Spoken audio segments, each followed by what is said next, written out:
Welcome back to another fly tying video. This month of April, we're going to be tying a creation of mine called the Turkey Drumstick. You'll notice that I'm just barely getting these videos in the month. I have a lot of stuff going on, school, and I'm out in like a month, I think. So hopefully I'll have more time this summer to make more videos. But this is a really cool little fly that I call the Turkey Drumstick because it uses turkey feathers. I'm actually not quite sure the term for this type of feather. I really love the dark barrings on it. It looks a lot like pheasant tail. It's just a little bit less stiff, which can be good and bad, but I think it's a little bit more durable, and it makes a little bit more lifelike tail. It's not that that really matters, but, you know, I'm a perfectionist. Also, a little bit cheaper to get, at least for me, because I can just go out and grab these outside. So we have a ton of turkeys here in Sacramento County. This is from a wild turkey. I found it. So we're gonna use that. So, in the vise, I have a Firehole 321 in size 16.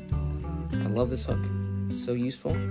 A 3mm slotted tungsten bead in kiwi and Firehole stones. It's caddis green and black.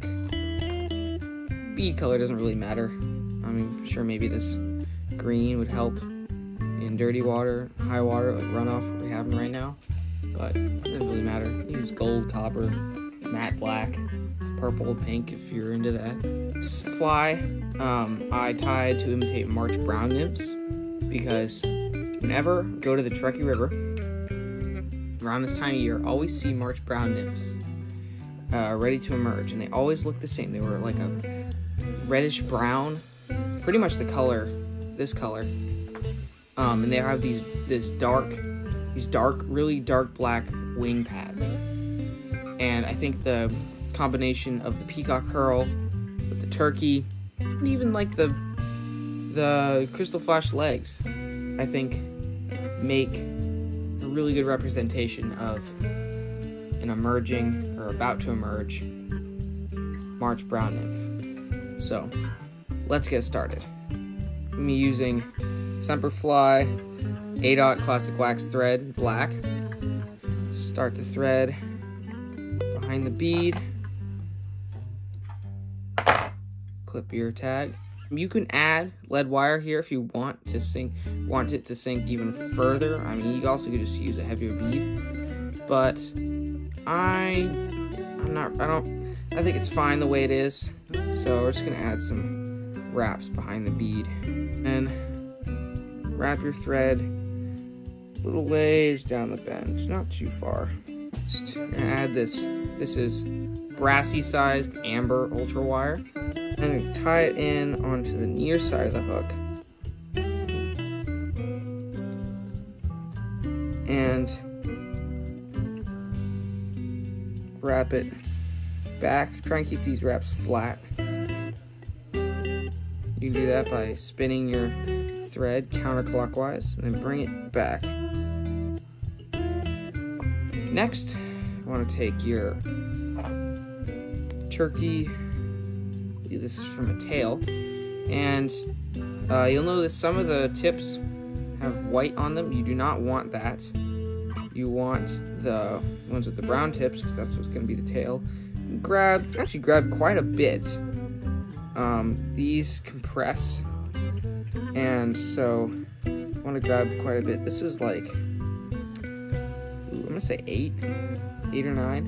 And before you do it, pull them straight out to the side. This will align the tips like that, and then cut them free. Now your tips are aligned. Just kind of spread them out. Align them again if you got them all screwed up again, like I did. A little bit tricky.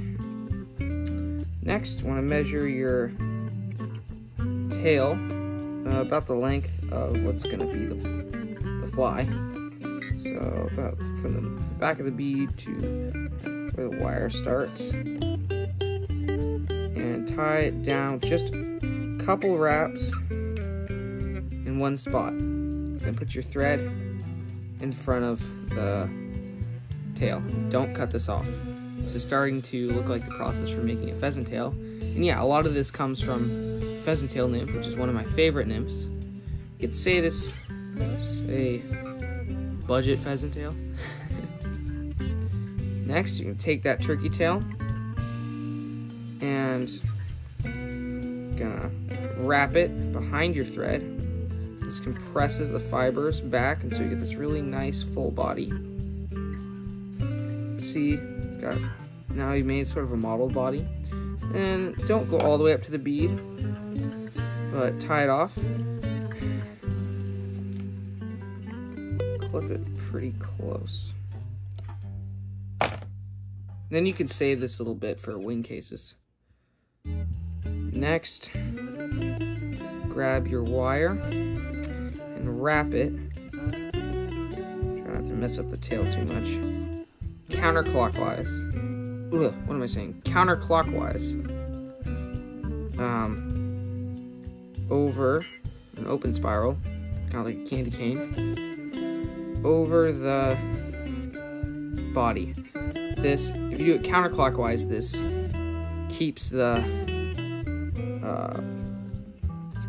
turkey tail body from unraveling. Tie it off and helicopter it off. Take 2 peacock curls, line their butts, cut off their tips. They're really brittle, and they'll break on you.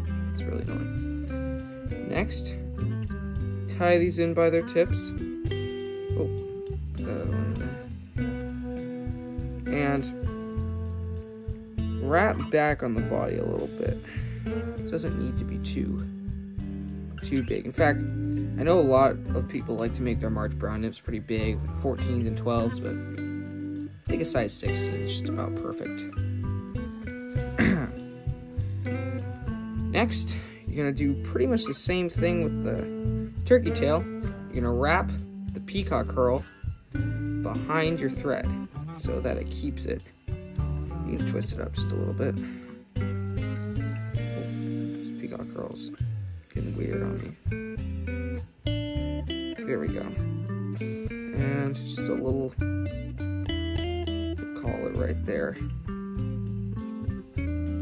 Tie it off.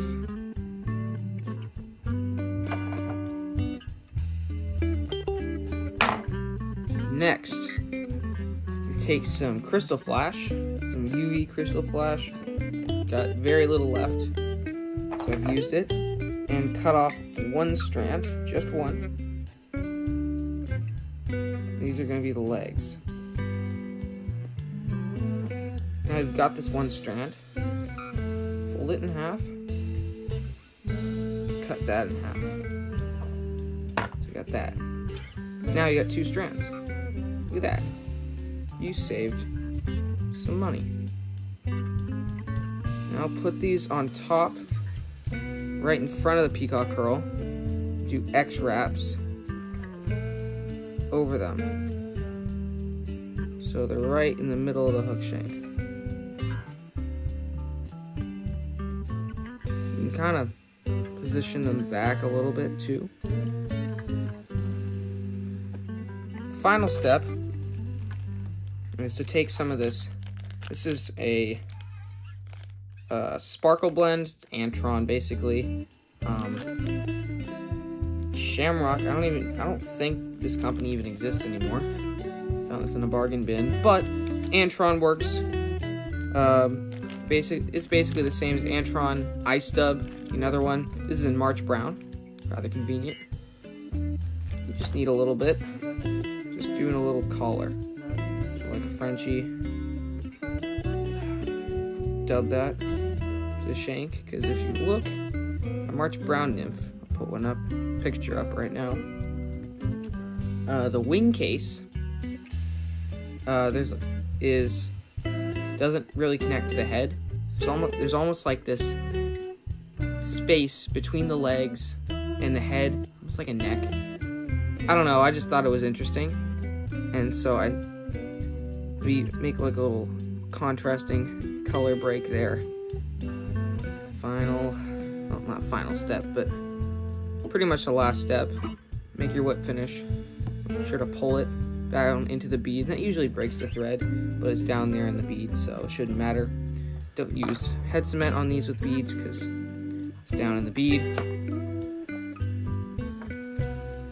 And then take your crystal flash and cut it off about the length of the body.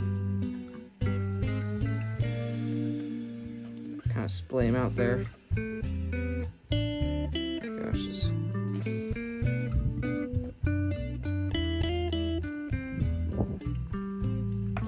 and that is the turkey dumpling.